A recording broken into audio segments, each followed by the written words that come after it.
រូបរាងបញ្ជាក់ពីអំណាចបូកជាមួយនឹងការសន្សំសំចៃអញ្ចឹងខ្ញុំមានរថយន្តមួយសម្រាប់ណែនាំគឺរថយន្ត Denza D9 ប្រភេទអគ្គិសនីសុទ្ធសាកថ្មមកពេញជិះបាន600គីឡូជាមួយនឹងកម្លាំង horsepower 369 horsepower កម្លាំងរមូល470សន្ទុះពី0ទៅ100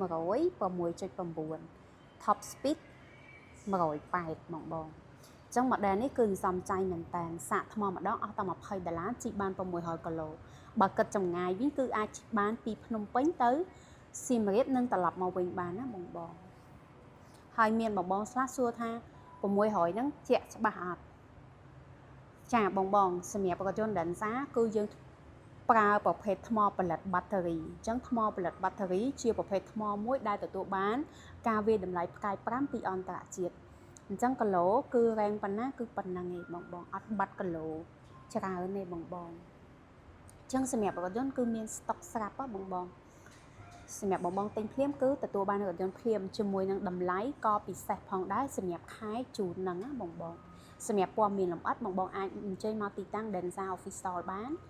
គឺកែងជាមួយនឹងស្តុបអាងទឹកអូឡ িম্প ិកទល់មុខផ្សារ City Mall តាមបណ្ដោយផ្លូវ